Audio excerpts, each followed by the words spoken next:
Hello, hello, and welcome to another ohmTown Daily News Show. I am Mayor Watt, and it is 9 p.m. That means that it's time for another day to go by.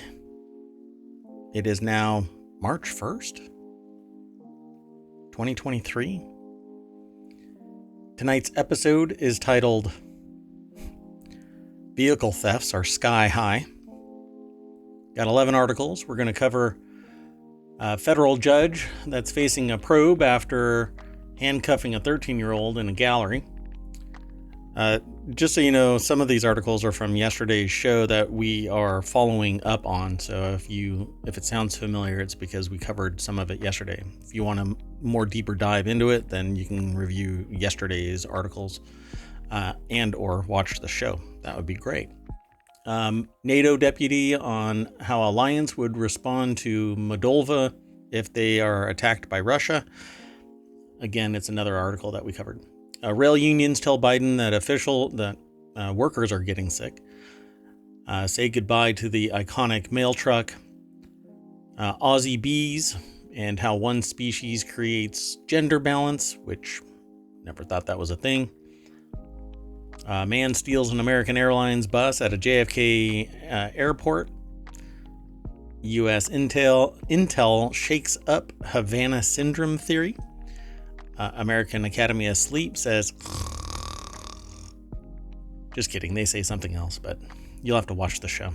A cheetah escapes from an enclosure, going feral all up in Nebraska. And we've been talking about the lab leak hypothesis the wrong way.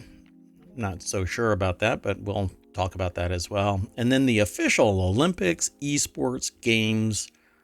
Apparently it's weird. So let's get into today's news.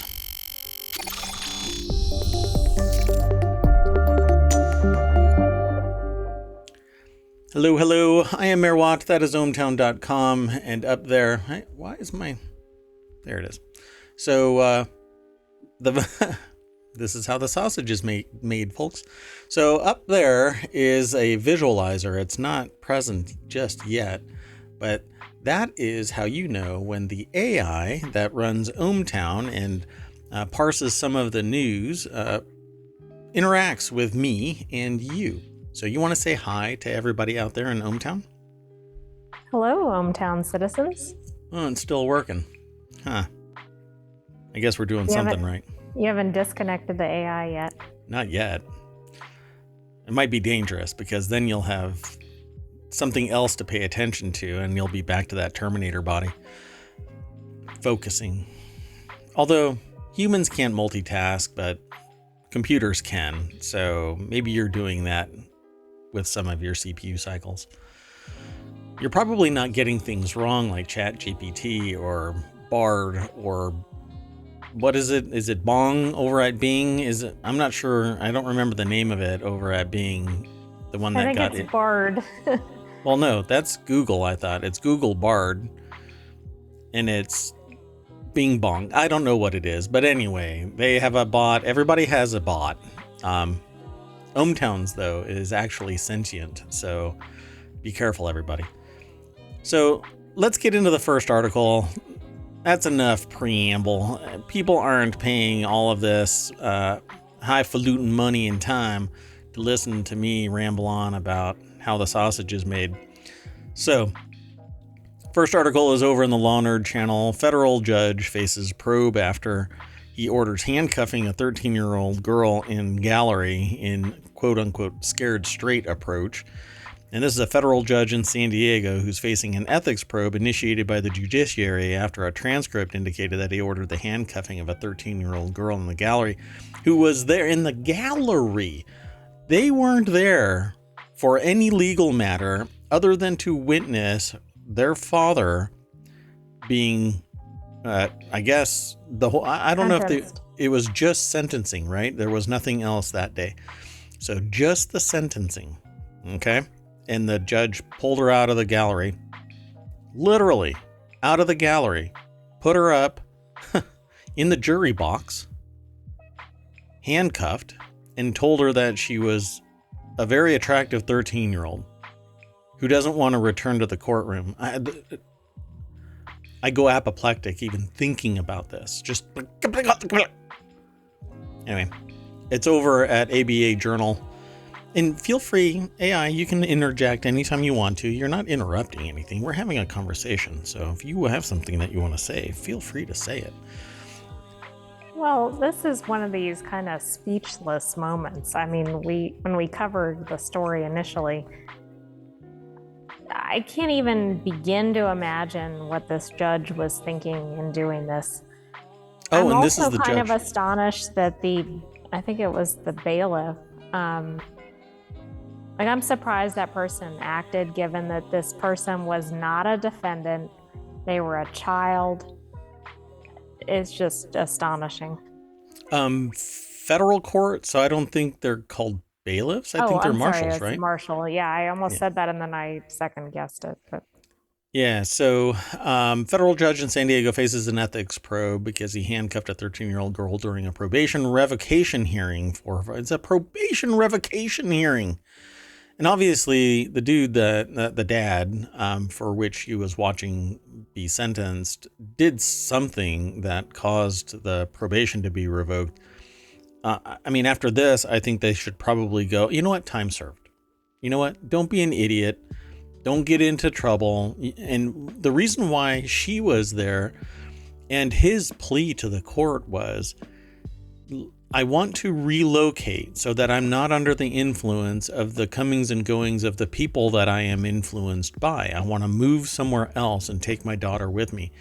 And this, we're not 8 minutes in, so let me just water down. Let me activate my filter. This guy, who you can see at the bottom of the page, I mean, to me, he screams quite a few things. But anyway, I'll fully activate my filter and just say the article. The allegations against U.S. District Judge Roger Benitez of the Southern District of California surfaced in a February 23rd sentencing memorandum filed on behalf of the girl's father, Mario Puente, according to Above the Law. Above the Law is another one of the sources for news that filters into ohmTown. This particular article is over at abajournal.com and written by Deborah Cassens-Weiss, both of which have, to me, phenomenal writing. It speaks my language, so I can appreciate the snark as well as the pure information that's ensconced in these articles. Well, I had said, and the AI had kind of reinforced this with their own words, that this guy was going to be seen before an ethics committee in a heartbeat. And sure enough, apparently it's also in San Diego Union Tribune, KGTV, Law and Crime also have coverage. Law and Crime is a YouTube channel, by the way, as well. So guess where I'm going after the show. The Ninth Circuit Court of Appeals in San Francisco confirmed the probe in a February 28th press release and order. And so you can follow the link from ohmTown over to this article. And let me start off a little bit earlier than I normally do by posting the link in the chat, so it makes it into the VOD, and then all of this turns into show notes over on YouTube and in the podcast. Yeah, there is a podcast as well. So I want to point something out about the dates. Sure. This happened on February 13th. Right. By February 28th, they were already stating that there's a probe into this judge. Yep. That is extremely fast moving. It involves a 13-year-old girl. I'm not saying it shouldn't be. I just thought that was worth drawing attention to. I am glad. I think that, if anything, the California bar doesn't screw around. And so when they see something unethical, I think that they're chomping at the bit to try and reinforce the ideology that, or I guess the ideal that law in California shouldn't be tampered with by unethical policy, procedure, practice, even if the thing about it is, I wish that the marshal would have said something like, hey, we really shouldn't be, just ask and walk up to the judge and say it off the record. Judge, can I have a sidebar with you here? But I guess the marshal's going to do as the marshal does, and then walks away and says, well, I was just doing what I was told, and I am at the whim of the what I serve at the pleasure of the court. And well, you shouldn't do something that is going to be deemed unethical, and nobody should have this much leeway in a courtroom. So Puente had served 5 years in prison on a drug distribution conspiracy charge, according to the San Diego Union Tribune. We don't know what the nature of that drug distribution is. If it was marijuana, it's pretty much legal, except for the distribution and maybe piss poor timing on behalf of this dude. And I'm sure that there's something going on with the context of this. You're in a bad neighborhood, you're hanging out with bad people, you become one of the bad apples, spoiling the bunch. You get caught, and you end up in a courtroom with this judge handcuffing your daughter and parading her around as if she is an object for people to learn a lesson by. This child is already at a significant disadvantage because of the parents' charges and looks like pending imprisonment, etc. All this is doing is really creating more issues for that family, which seems contrary to this public policy. So after reading her the riot act, he continues to state that she was an awfully cute young lady, but he is troubled by her father's concerns. Yeah. So the case was... I'm sorry? I'm sorry, you have to see the thing about the committee when he was appointed. I just noticed that in the article. So now I'm really curious. Where is that? About down there. 4 paragraphs down from where you are. Over and over, I received negative comments regarding Judge Benitez's judicial temperament. That one? No, a substantial majority of the ABA Standing Committee on the Federal Judiciary had given Benitez a not qualified rating in 2004 after his nomination. Gotcha. So Benitez was an appointee of former President George W. Bush. A substantial majority of the ABA Standing Committee on the Federal Judiciary gave Benitez a not qualified rating in 2004 after his nomination. It continues. Over and over, I received negative comments regarding Judge Benitez's judicial temperament, said Richard M. I think it's Macias, in a written statement explaining the rating to the Senate Judiciary Committee. So apparently, who knows what other stuff? If you were to audit his records, how many other things have gone on? Well, that's nearly a 20-year tenure on the bench. Right. Yep. So how much leeway has been granted this person? Or did the sociopathic level of tension slowly build up until today, or I should say earlier this month. We're only a day into March and I'm already losing track of which month I'm in. In February, suddenly he just boils over and grabs a 13-year-old from the gallery and handcuffs her, walks her up. I mean, it's just too much for me. So it says, interviewees repeatedly told me that Judge Benitez's display inappropriate judicial temperament with lawyers, litigants, and judicial colleagues, that all too frequently while on the bench, Judge Benitez is arrogant, pompous, condescending, impatient, short-tempered, rude, insulting, bullying, unnecessarily mean, and altogether lacking in people skills. This dude is a giant synonym for antisocial. Okay, but that was all back in 2004. This is important to note. So he was appointed anyway, and He probably didn't improve based It's- on this news article.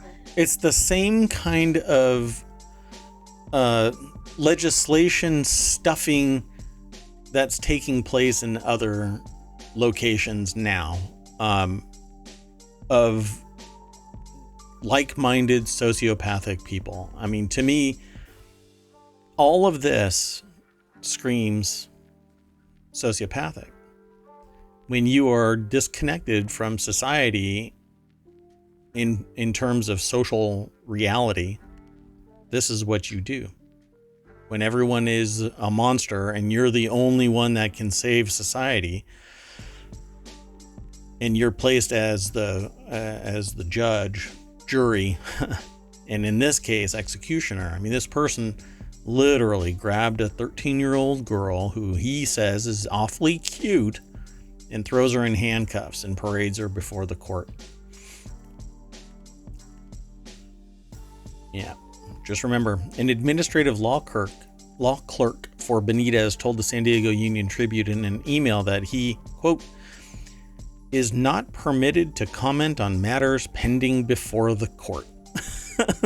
That's how you answer when you have nothing good to say. Well, I mean, to be fair, the person works for the judge. Sure. That doesn't mean they side with the behavior. Hey, you know what? You could have said, great guy. Right? Treats everyone well professionally. Could have. But then your nose grows so far that you poke a hole in your phone while you're zooming someone. Let's move on to the next article. The next article is over in the Daily News Show. That's this show. And we're talking about NATO deputy on how alliance would react if Moldova is attacked by Russia. Just like the last article, this one too, we kind of have been monitoring this situation, and I somewhat predict that Russia is making inroads into Moldova to turn the single front into a two front because mainly Russia is getting their butt kicked in Ukraine, and there's eyes on Crimea now. So Moldova was granted EU candidate status alongside Ukraine in June of 2022, which is really fascinating because Russia really wants to put the band back together, and Moldova is one of those band members. This article is over at Newsweek. Ellie Cook is the author of this. And if you look at the screen right now, and obviously if you're on the podcast, you're not going to know about this unless you look at a map. So go look at a map right now. The way that this works is Ukraine is in the dead center. I'm not even going to bother playing the video because what I want to get across is where Moldova is, where the fronts are. And so the bottom red is Crimea. To the right is the Donbas region, which is basically in conflict. And there's actually some of this kind of, these are the two main regions of conflict right now, but it actually bleeds all the way down, all the way to Crimea. If you look at a updated map of how this all looks right now. But the dark gray over here on the left-hand side, basically the little spoon to Ukraine's big spoon, is Moldova. And except for a tiny little warm water port right here, Moldova doesn't have any, it's landlocked. And it's kind of stuck. Like, hey, I have to be best friends with everybody because I'm not getting away. Well, Ukraine is the light gray, and then all of the rest of, as you move across Western Europe, is, well, to the west. At any rate, Moldova here suddenly is in turmoil. And although there were reports that Russia was kind of destabilizing the political atmosphere of Moldova, and I think that it is to put the band back together, like I keep saying for the last 2 years. Well, ever since Russia invaded Ukraine. Well, now Moldova is in even deeper political turmoil, and there's claims that Russia is actively trying to move into Moldova. And that would actually split the military of Ukraine into two, because they would have to defend against whatever is going on in Moldova. That would be detrimental to Ukraine. So this article talks about how NATO's Deputy Secretary General said that Moldova would not be a weak militarily situation despite its neutral status should Moscow attempt to attack this former Soviet state. Speaking to a Romanian television station, said that neutrality clause in Eastern European countries' constitution must be respected. This clause states Moldova will remain permanently neutral, which can only be overturned through a referendum. But Russian troops have long been stationed in the breakaway Moldovan region of Transnistria, following a war in the early 1990s, and the Ukraine war has prompted speculation over the fate of Ukraine's pro-European neighbor. The article goes into greater detail, but it says we must recognize the fact that the Republic of Moldova has, after the war in Transnistria 30 years ago, a neutrality clause in the Constitution, so it must be respected. Well, all it takes is Russia to say, well, we didn't agree to it, or they're just vacationing. Yes, they're vacationing with anti-tank and anti-air missiles. Sure, and that's how Crimea fell. It was basically populated by a lot of Russians, and then suddenly it became an active military site. And then Ukraine basically said, oh, well, they've basically shut down anything without an actual conflict, because so many Russians were living in Crimea, and the wealthy Russians were living in Crimea. Well, I guess they could do the same thing with Moldova. So Moldova, it says here, has felt some fallout from the Ukraine war, and missiles entered Moldovan airspace last month. On Monday, Hungarian aircraft carrier or air carrier Wizz Air announced that it would not be operating flights from the capital from March 14, citing concerns about the safety in the country's airspace due to ongoing war. This was something that might have been muddied by other reports in Moldova that there was an airport that may have been taken over by Russian forces, but I have yet to find actual confirmation of that. So I think this is also interesting when looking at the map, because two other countries have been in the news very recently in relation to this conflict. Poland, which is to the kind of northwest of Ukraine, and then Belarus is frequently in the news, and that's to the north of Ukraine. In fact, they were just in the news with China regarding a ceasefire. But the reason I mention that is if you consider Belarus and Poland and Moldova, those kind of encircle all of Ukraine. Slovakia and Hungary are in there a little bit too, but the point is, all of the countries that seem to be on the perimeter we're seeing some interesting activity, is all I'm trying to say. Yeah, and now China is saying that they may invest in Russian success in Ukraine. So I'm hoping that U.S. and allies embrace Ukraine more, embolden Moldova to defend itself against incursion. Poland has been through this before. And I think that this is just again, it's the ever growing threat of fascism in the form of this. I mean, this is not even communist Russia. I mean, this is oligarchy with a military force. This is business with a military force, with a state military force. So I'm rather disgusted by it all. I think that countries that are in situ now should remain as they are. And they should be able to defend themselves and get support from allies who choose to be allies, and not be told, well, if you help them, then we're going to attack you too. Russia will never attack the US. And they won't attack anybody that's part of NATO. These two countries, Moldova and Ukraine, were on the cusp of becoming added to NATO, and Russia basically attacked. And now Finland is building a wall to protect against Russian incursion. Which I think is really weird. But there's this way old. It's such a such a lackluster turn of phrase.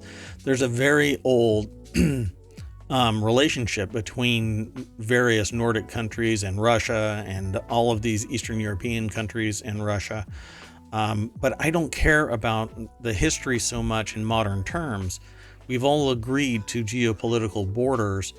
The only reason why Russia was Russia and quote unquote unified was by military might.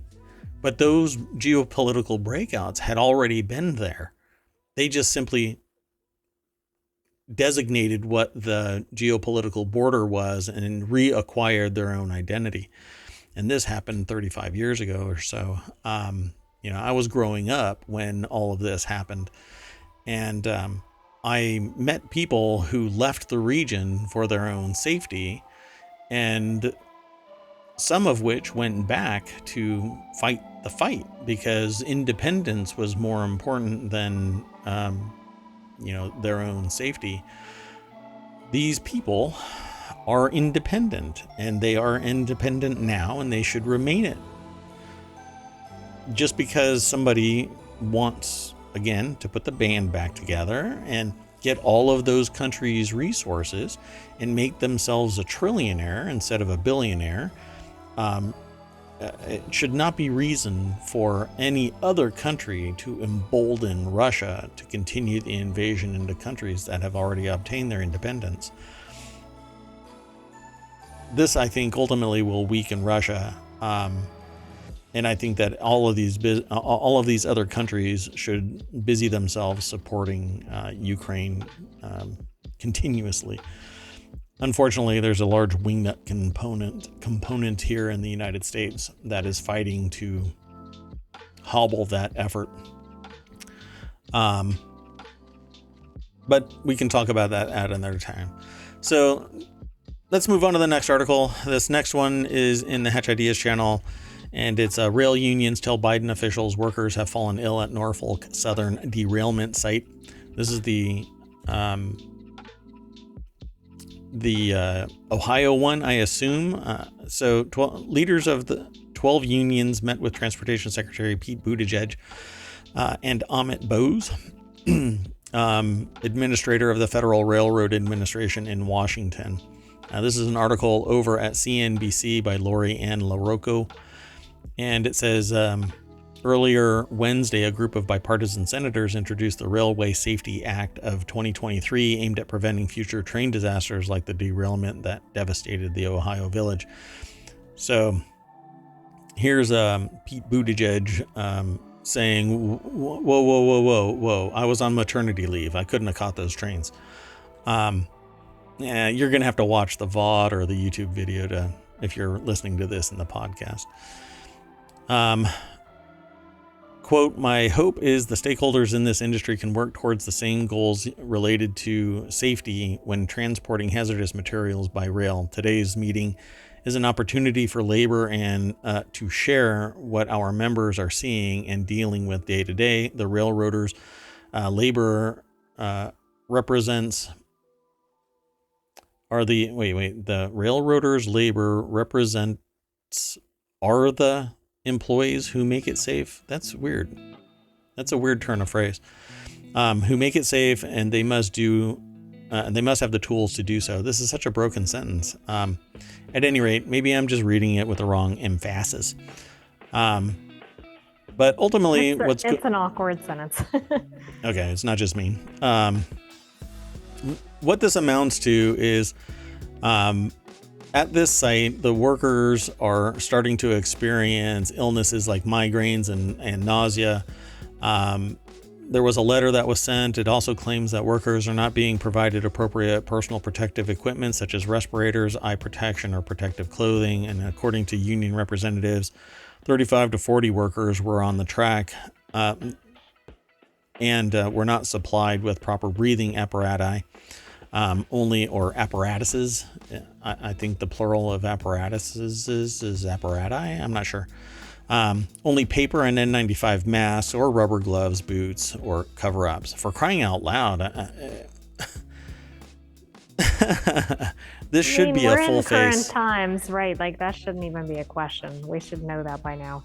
Yeah, it should be a full-on breathing, full-face breathing apparatus, filtering everything and keeping the gases that are off-gassing from the soil from getting onto you in any way, shape, or form. They should be in hazmat suits akin to COVID-19, early COVID-19 days. So, a Norfolk Southern spokesperson told CNBC in a statement that the train company was, quote, on scene immediately after the derailment and coordinated our response with hazardous materials professionals who were on site continuously to ensure the work area was safe to enter and required PPE was utilized, all in addition to air monitoring that was established within an hour. Well, people are still sick. People were told when the Twin Towers collapsed that they were safe there too. You know, you shouldn't just trust the word of somebody who does this snap judgment based on some initial analysis of air quality. You know what? Make them drink the water, make them rub that dirt all up on their face and wait 15 minutes like a COVID home test and see if they are, mind-numbingly sick before you trust that the word of anybody. You got to trust but verify, and people are getting sick. For crying out loud, this wasn't just, spring water that spilled out. Anyway, there were a whole bunch of people that were at the location for this meeting, and unfortunately there are people that are getting very sick in this location, or even moderately sick, or sick at all. Anybody that has a sniffle and it's caused by this, I think that the company needs to pay for it. But ultimately what's going to end up happening is they're just going to jack up the prices to make more profits anyway, because they can, and people will buy, and that's just how it is. And you can't hold a business responsible other than fiscally. You can't put Norfolk Southern in jail, and unless you can find a smoking gun, which what's her name is there too, the paralegal turned attorney. I think she got her law degree, the one that the movie Erin Brockovich. Yeah, Erin Brockovich. She knows, she lived this, and so many other people do too, that unless you find a whistleblower that's willing to bring a document that shows that they were cognizant of this issue and did nothing about it, no senior level management is going to be held accountable. And while the stock may suffer a little bit, all it does is afford the business the ability to buy back their stock at a lower price and maintain even greater control for the few who have the means to acquire that stock. So count me in the tent for those who are sick and should be compensated for their illnesses long term. Did you want to add anything to this? No, I don't have anything else to add. Okay. So let's move on to the next article. We are only 4 articles into today and a good 30 minutes into the show. So if you have any comments and you're in chat, feel free to throw something in there. I don't know, maybe the AI can just kind of power down and just walk away. So this next article is in the Daily News Show as well. Say goodbye to the iconic mail truck. The Postal Service is electrifying its fleet, beginning with more than 9,000 new vehicles. They could have just said 9,250, but that's not what they do apparently in articles. And they missed the opportunity to say over 9,000, which is actually a meme level article title. The USPS will put more than 9,000 electric mail trucks on the road, electrifying America's oldest vehicle fleet. I think they look kind of derpy, by the way. The Postal Service plans to spend nearly $10 billion on electrification, putting 14,000 charging stations and 9,250 brand new electric trucks actually on the roads. Aidan Pollard is the author. I've been watching this kind of happen because I've always been interested in how a letter can be sent from one side of the United States to the other for such a low rate. And the only time that we've seen a massive increase is because the funding for retirement for people who are going to retire from the USPS suddenly had to be fully funded during, I think it was Bush's tenure as president, required it to be fully funded. So everything, not just fund the people who are retiring, within a certain number of years, but fully fund the retirement fund for everybody that is in the USPS system. So we're talking a massive amount of money. So they had to raise rates.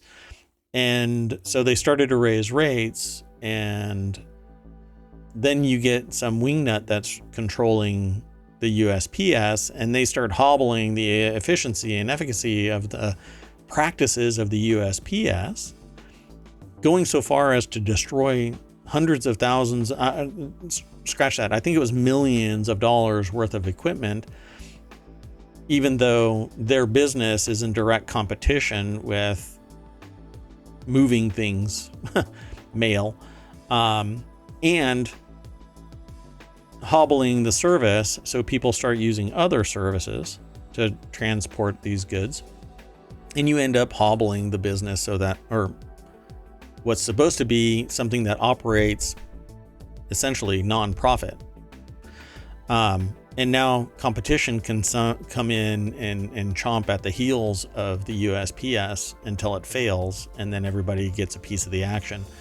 And that's what I see happening, except suddenly a Democratic president comes in and starts throwing $11 billion worth of money into the system. The postal system plans to spend nearly $10 billion on its electrification plan.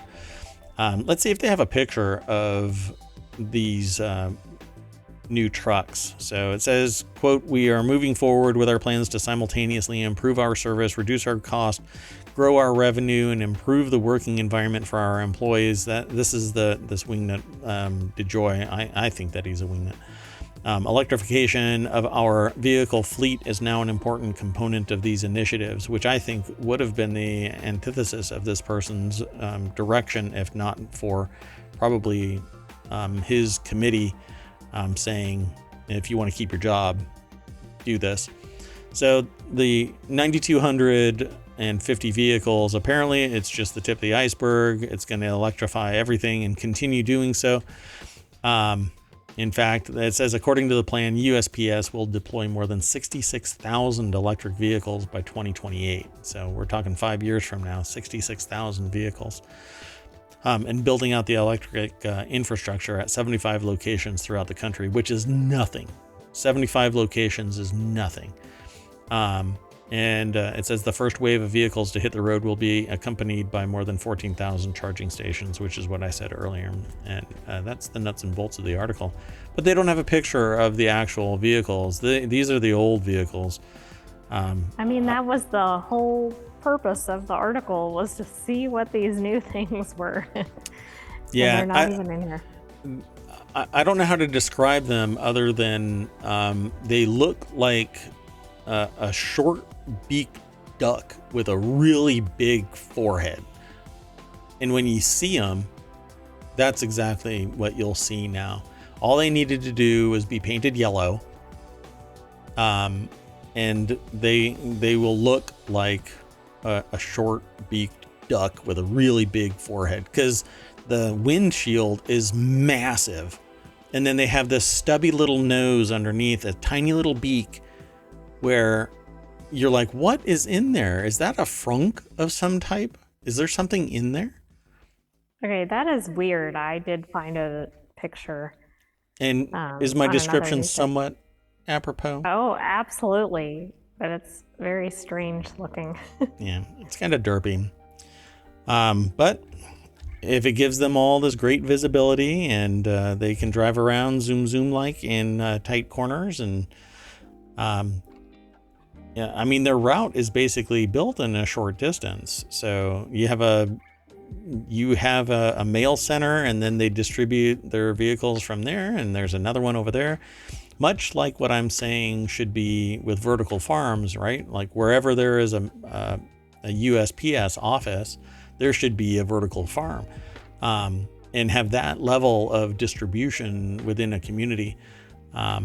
Service an area, maximize its efficiency and effectiveness, and you have a winning scenario there. Costs might be a little bit higher, but it's marginal compared to what happens when a supplier fails to deliver somewhere. At least in regional locations, little cells of solution providers, you could just lean on the other solution provider. Hey, we're down for a little bit. Can you give us some of your supplies? Yeah, sure.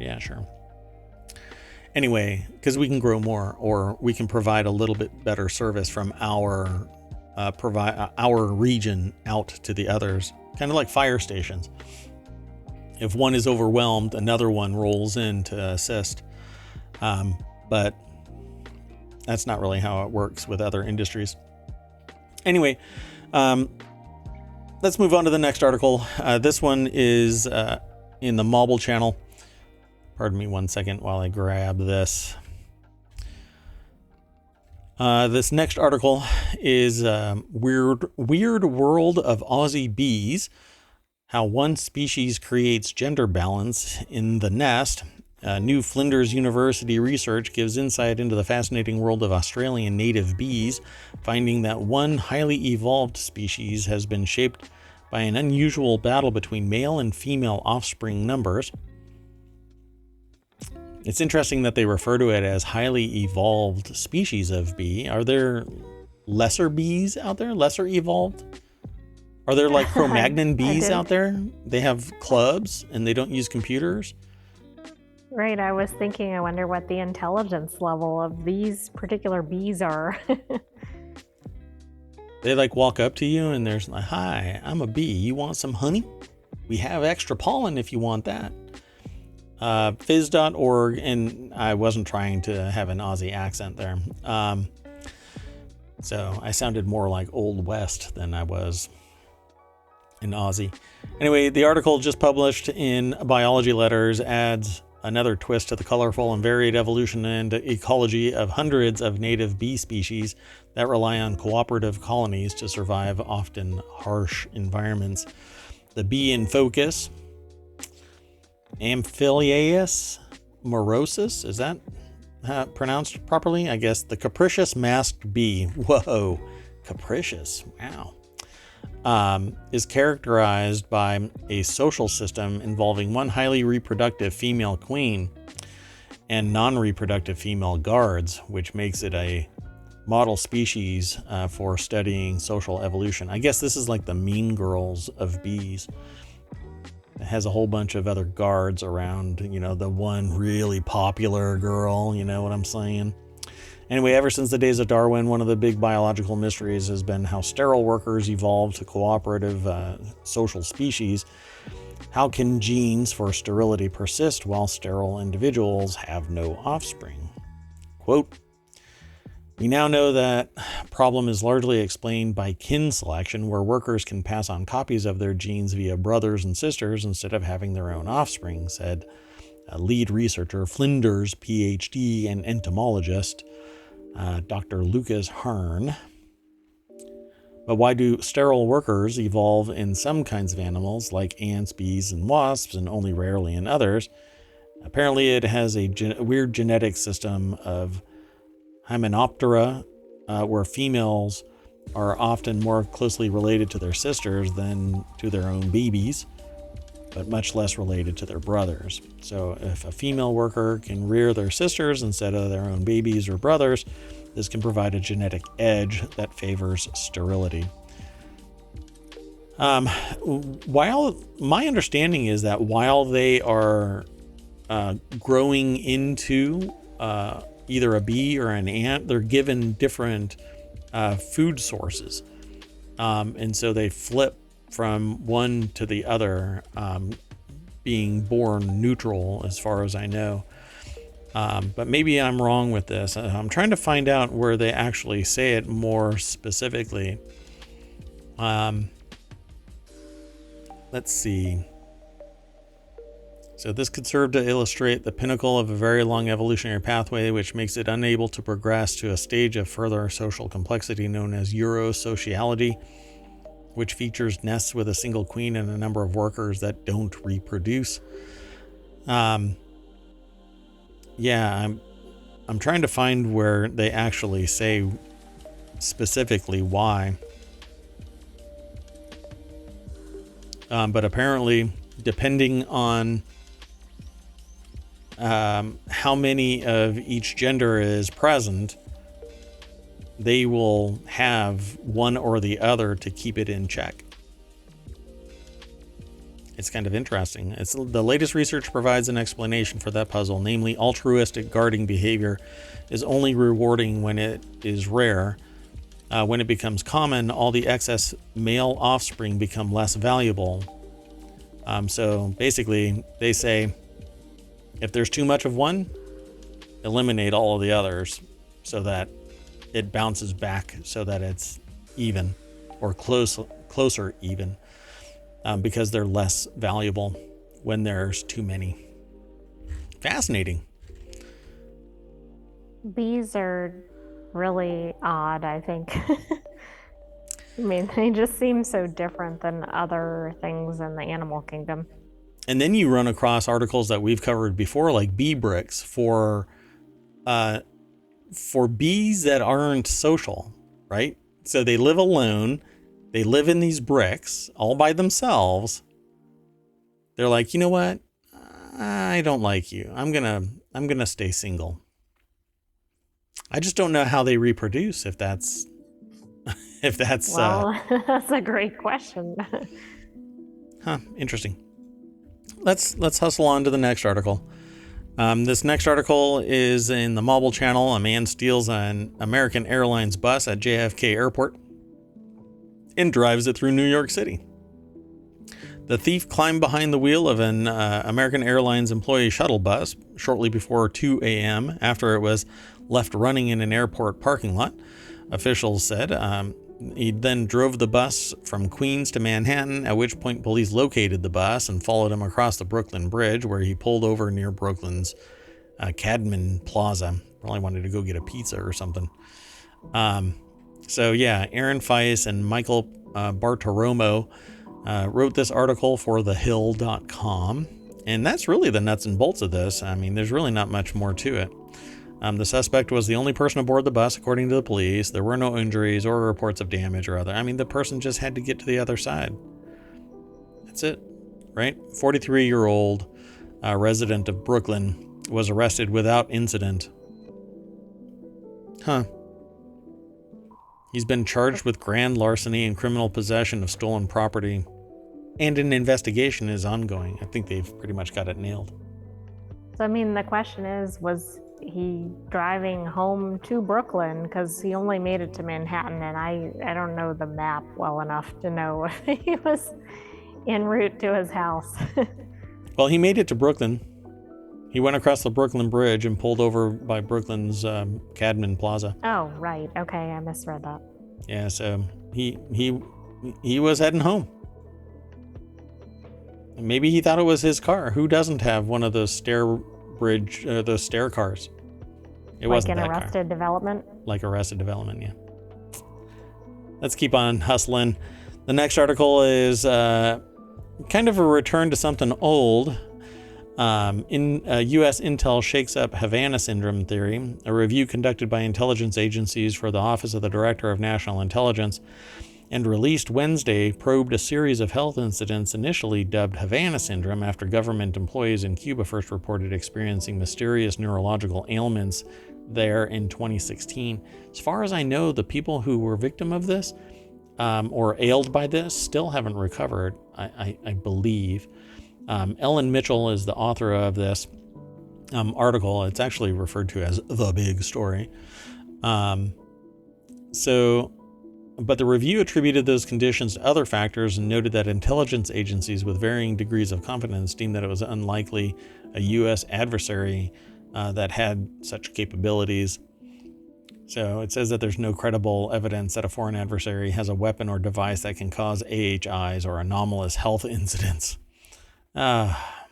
We just love our acronyms. Mark Zaid, an attorney representing roughly 24 people experiencing these AHIs, dismissed the report, arguing that the absence of evidence is not evidence of absence. Until the shrouds of secrecy are lifted and analysis that led to today's assertions are available and subject to proper challenge, the alleged conclusions are substantially worthless. But the damage it has caused to the morale of the victims, particularly by deflecting from the government's failure to evaluate all of the evidence, is real and must be condemned, Zaid said in a statement. So, take that. You know that there were incidents in another location too, which is kind of interesting. Or at least more than one location. Yeah, more than one location as far as Vienna, I know, was one of the locations. Yeah. I find it interesting. But much like these other UAP kind of things, we know it exists, but we really don't have a solid response. But is the intelligence agencies going to reveal? There was a question that I watched get asked on the Hill the other day where they asked the CIA rep if the CIA knew about this, and they said, well, I can't confirm or deny it in a public forum, but I'm happy to talk about it privately. I was like, okay, you just acknowledged that there's more. Just come a little clean, for crying out loud. You want to move on to the next article? We're getting towards the end here. We've got like 4 more articles. The next article is in the Mobile channel, and this is over at the Hill as well. American Academy of Sleep Medicine pushes for end of daylight savings time. You know, this is exactly what the American Academy of Sleep Medicine would want. More darkness so that people sleep longer. It's almost like a cabal. Do you think it's run by those sheep for counting? From CERTA? Yes, the CERTA sheep. Yes, most That's definitely. their board of directors is the CERTA sheep. With daylight saving time to begin March 12th, sleep experts are advocating to get rid of clock changes once and for all in favor of permanent standard time. You know what I want to know is who actually still wants daylight savings time. I mean, we see articles that people are against it, they want to change it, but really, like, who's pushing to keep it? There's quite a few things that are interesting about this because it messes up with it messes up work-life balance. It messes up children's interactions out in the real world. Like rotating the clock, they lose sleep, they gain sleep. It throws off biorhythms, and we're not in a natural state, and we do it because of business mechanics, not because of natural order of anything. We're not supposed to be getting up at the crack of dawn and staying up working until 5 o'clock or 6 o'clock or 7 o'clock. unless our biorhythms are actually attuned for that, we disrupt so much of the natural order of things. Because for me, getting up at, first off, I don't sleep that much, but I've basically grown into that starting early. I've grown into not sleeping that much, but I've realized that I am much more, I don't know, I'm much more natural later on in the day, right? I feel like I'm just dragging my feet in the mornings. I don't really want to get out of bed anymore, that kind of thing. But I do. But it's because I do this for work. I do this to get things done in ohmTown. I would rather be up until 3 o'clock, 4 o'clock the next day instead of going to bed, like everybody else is supposed to at 10 o'clock. And messing with daylight saving time is just this oddball thing where somebody wanted to extend when the day is so that what now? What was the actual reason? Isn't it for farming? If I'm not mistaken, or am I confusing it with something else? Yeah, I'm not sure anymore. I'd have to look because I think I might be. Yeah. Oh, it's because of the war, World War I, it looks like, to conserve energy resources by adding more daylight hours. It all just seems. I mean, that was goofy. in 1918. Yeah. Maybe we've progressed past that. So, mounting evidence shows the dangers of seasonal time changes, which have been linked to increased medical errors, motor vehicle accidents, increased hospital admissions, and other problems, said Jennifer Martin, a licensed clinical psychologist and president of the American Academy of Sleep Medicine.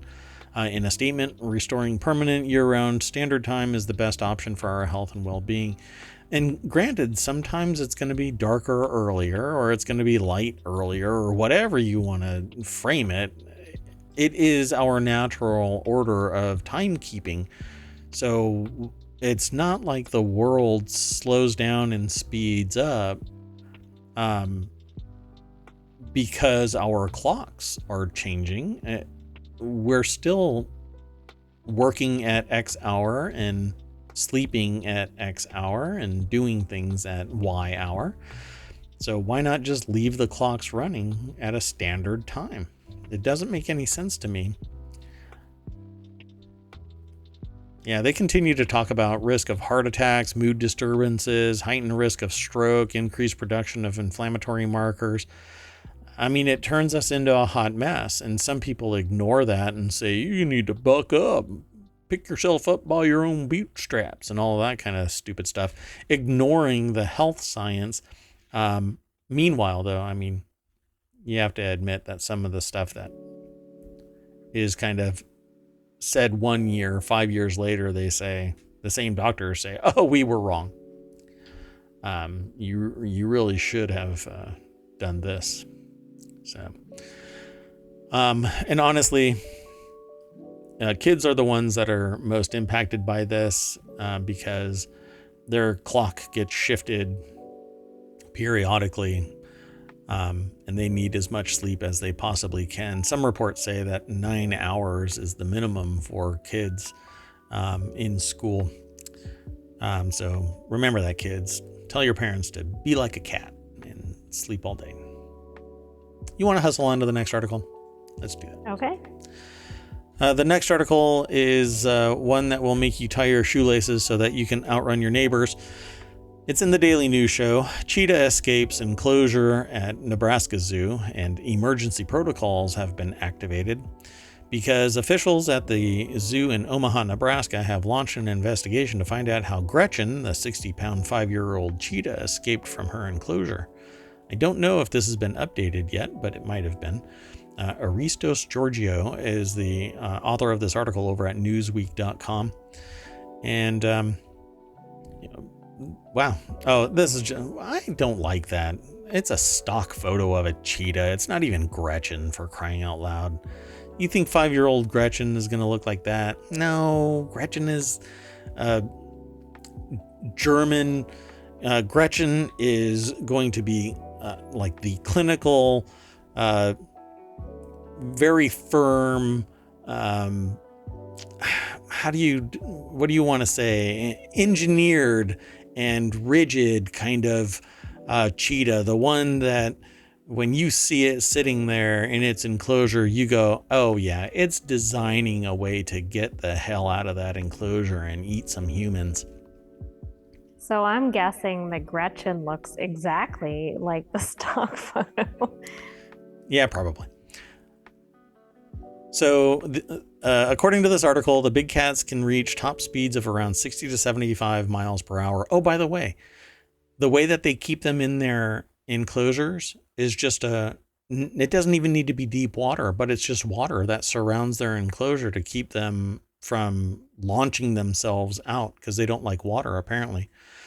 I had heard that a long time ago when I was in a zoo that had a cheetah, and there was only like a 50-foot gap between the cheetah and me, and like a 2-foot tall fence, and then some water, right? That's all that was there.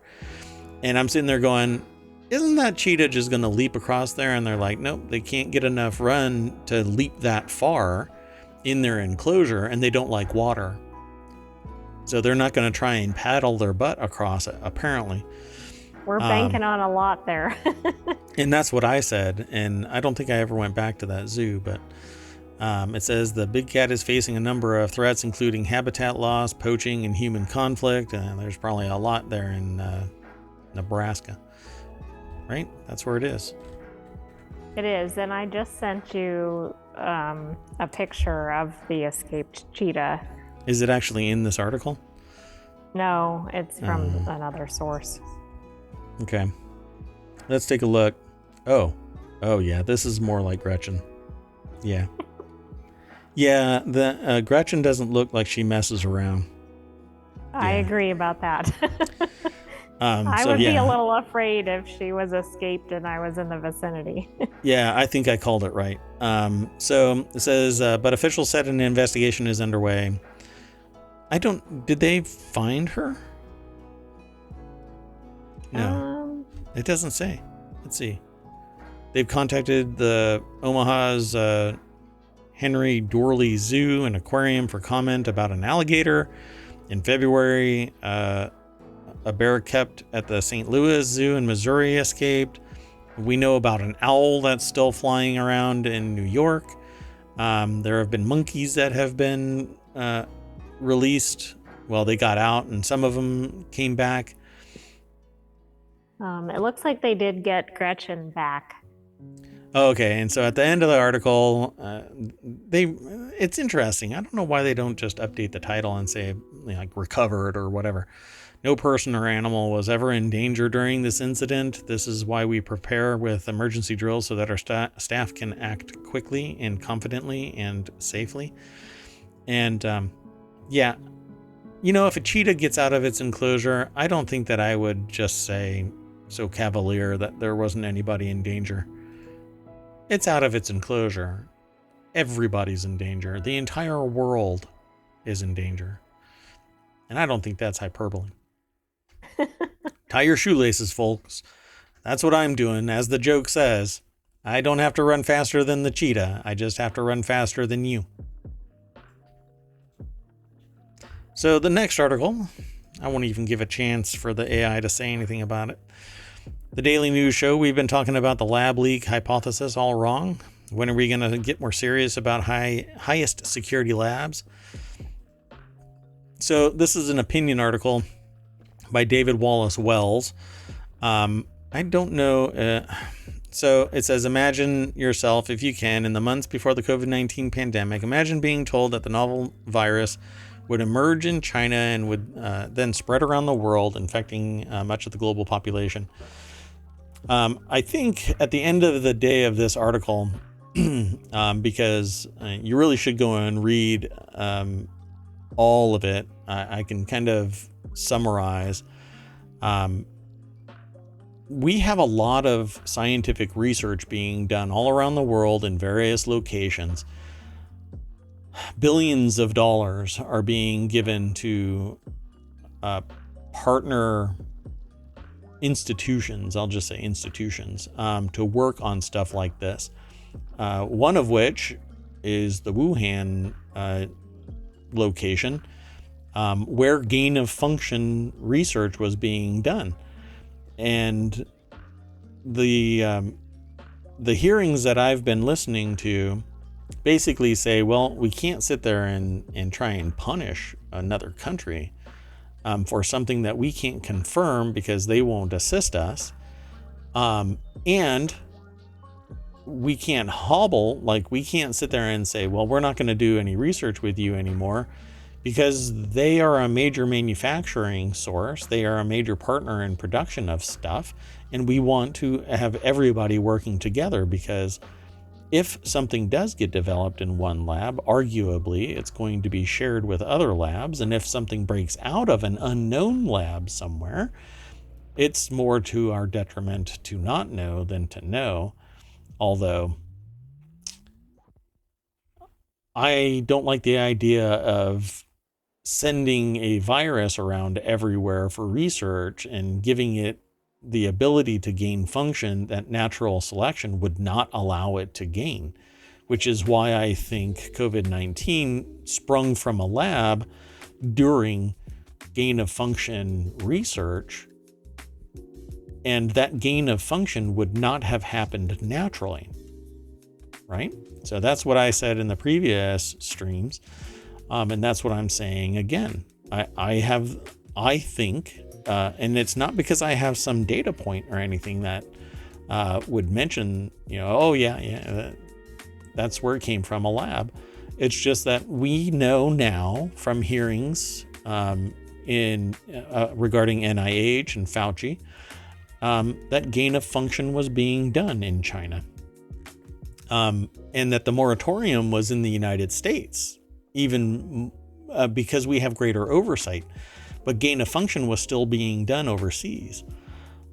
So my issue here is we need more oversight. And that's what this is basically saying. We need to have more security in the highest level of labs, which I think it's level 5, right? Level 4 is like anthrax, but level 5 is like COVID.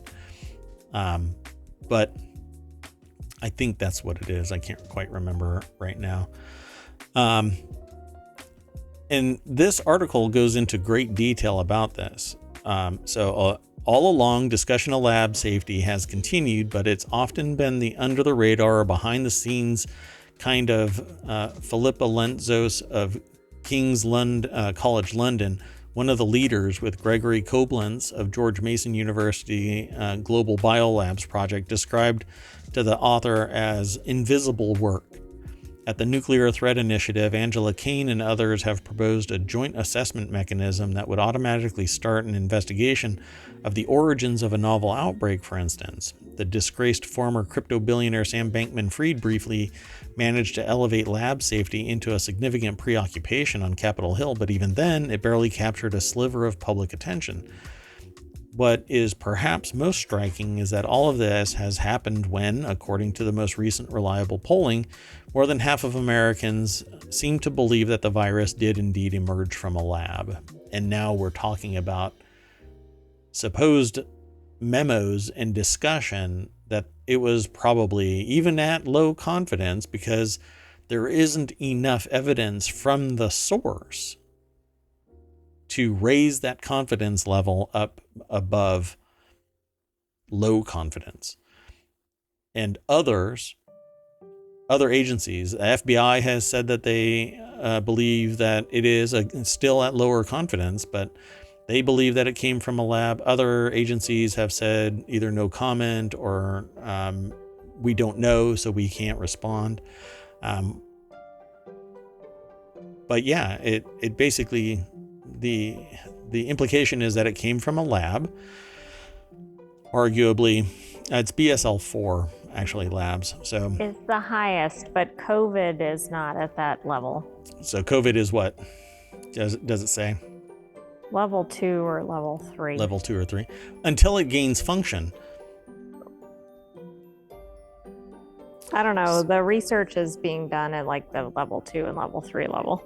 Gotcha. So as Koblenz and Lensos points out, not all of the labs are especially concerning from a safety perspective, nor is the fact that there are more of them being built.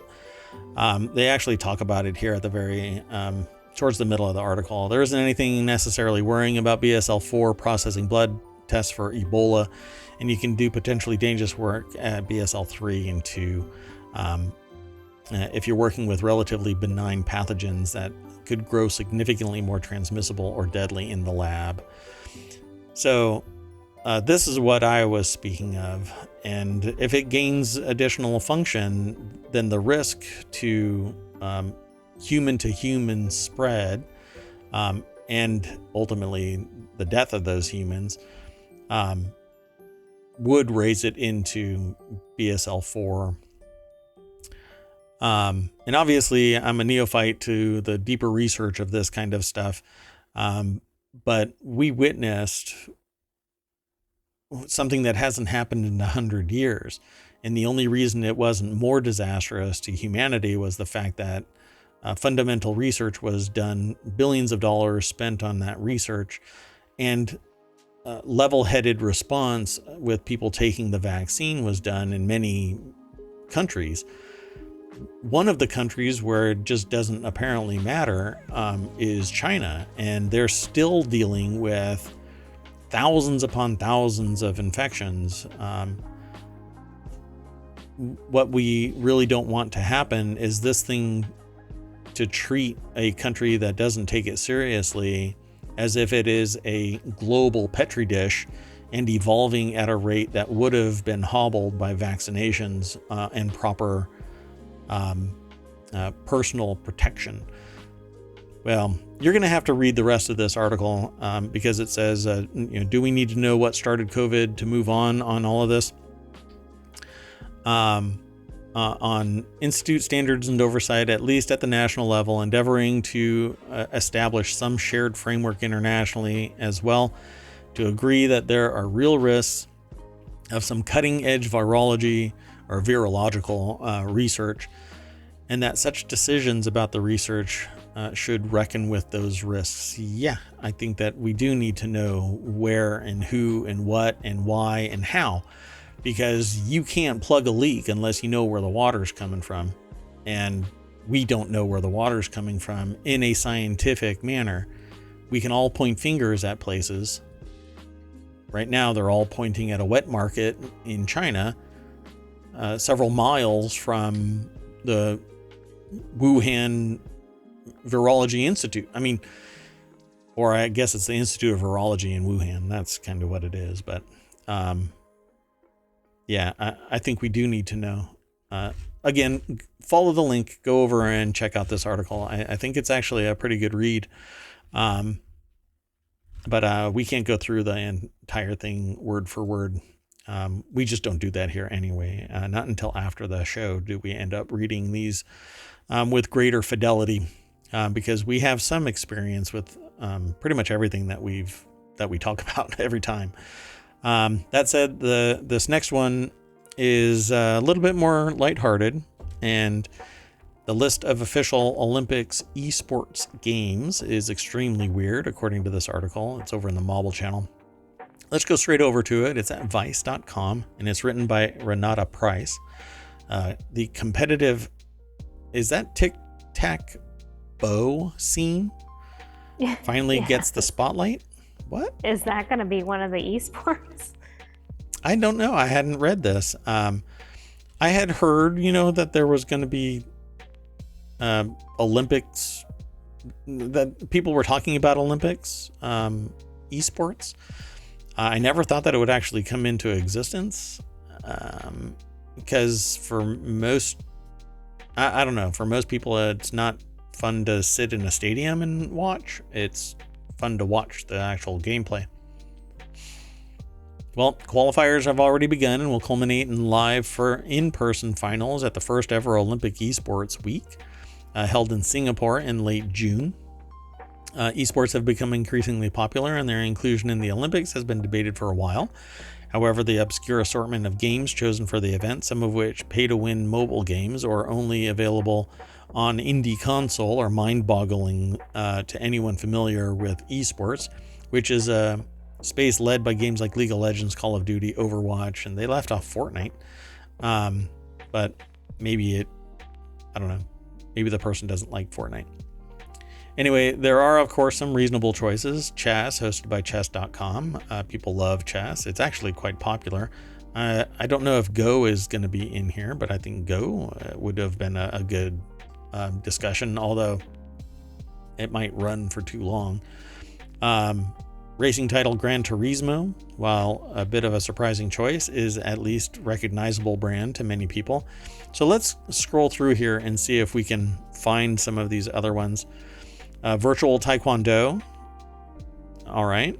WBSCE Baseball. I left off one higher up. I'm going to come back to that in a moment because I have no idea. No idea what it is. Zwift and Virtual Regatta, virtual versions of cycling and sailing. Let's see what else. No, so let's go back to the one that kind of tic-tac-bow. It's an archery game. A game created by Refract Technologies, a Singapore-based studio, and published by Project 99. It's also worth noting that Refract Technologies' founder is an active commission member of the Global Esports Federation. The game does that's what it... also in the location of the Olympics, so I think that's probably not coincidence either. What? Are you saying that there's something else going on here? Is that the implication? No, I'm thinking that they're going to feature a local company. Got it. Okay. That's... And so this is an archery game, tic-tac-bow. I guess it's something like tic-tac-toe, but it combines archery. So the next time your child puts an X or a knot, you shoot an arrow at them. Anyway, so it's a game. What does it say here? Only 150 downloads for this game, right? The game does what it says on the tin, combining archery and classic children's game tic-tac-toe, and was released in late February of this year to so far only 150 downloads. Okay, so it's a qualified product for the Olympics. Got it.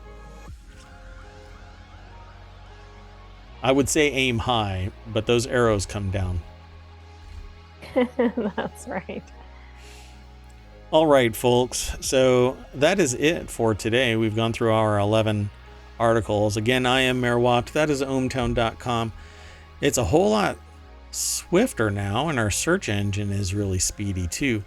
There are times where it's going to be slow. We're working on stuff, primarily the search engine, to speed up its capabilities. So if it is kind of meh, just, I guess, let it do its thing, because it'll spit out all the results. And sometimes it's parsing, well, in all times it's parsing back 14 months worth of time. And sometimes, depending on what the search terms are, it's pulling thousands of articles and compiling them in a list based on based on the terms. So you're supposed to get relevant first. So give it a shot. But that's it for tonight. You want to say bye to all of the citizens? Good night, ohmTown citizens, and we will see you at tomorrow's show.